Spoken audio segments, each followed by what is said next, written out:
What's up YouTube? Arm here. Today I'll be going over the components for my $3,000 build White Balance 2.0. For the case I decided on a Fantex Enthoo Lux chassis for its size, stylish lines and LED strips, and its general modularity. For the front intake I have dual 140mm Thermaltake ring fans and a smaller 120mm fan on the drive cage for more cooling to the PCIe SSD and GPU backplate. Plus, it just looks really nice.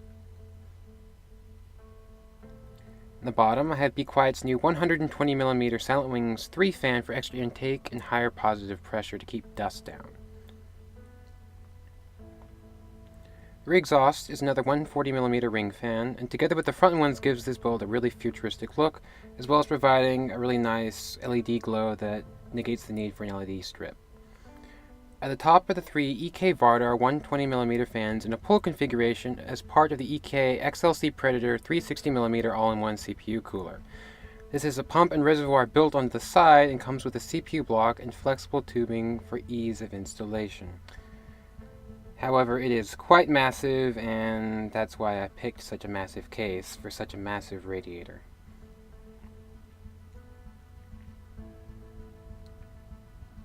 For the CPU, this build is running an i7 6700K overclocked to 4.5 GHz at 1.285 volts and paired with 16 GB of Corsair Dominator Platinum DDR4 on an Asus C170 Deluxe.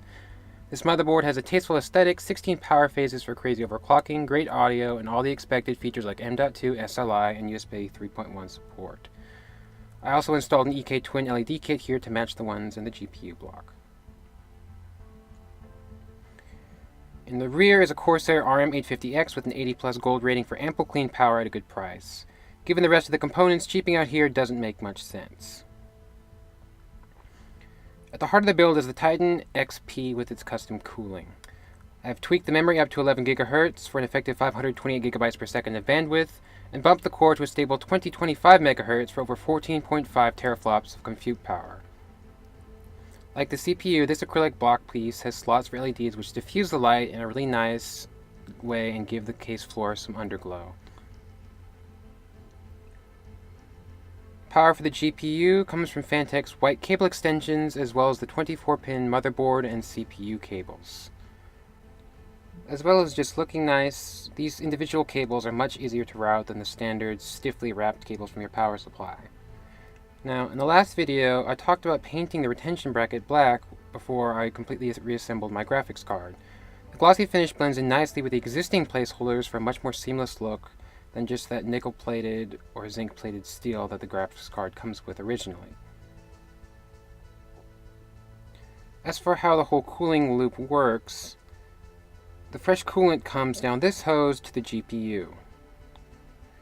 Then the hot coolant goes up this hose to the CPU to get even hotter before coming through this pipe going back up to the radiator to be cooled again.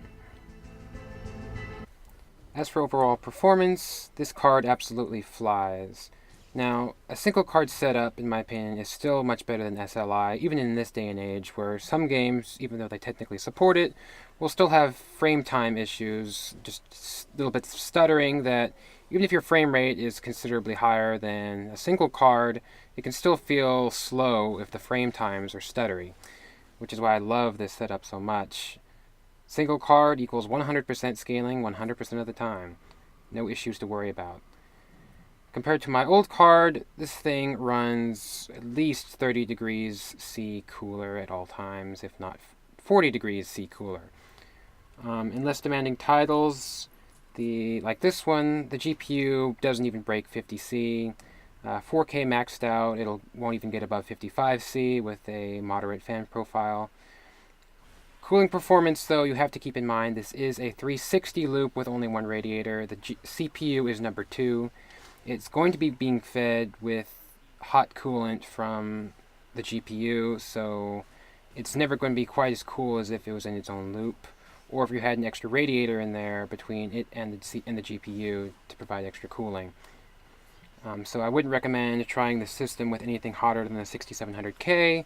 I mean, it's going to work, but you will be getting less than adequate performance given what you're paying, just because there's too much heat to deal with. The card itself can pull up to 300 watts, so you want to be able to give it as much cooling headroom as possible. Otherwise, the system is incredible for 1440p gaming above 60 FPS and just doing any general 4K anything. Aside from the poorly optimized console games like Quantum Break, Mafia 3, everything else runs just fine. So if you have a budget around $3,000 or are looking to build a 4K gaming, editing machine, do anything you want kind of machine, and don't have to worry about SLI, then this is the build for you. Alright, I hope you found this build informative, guys, and thanks for watching. Peace.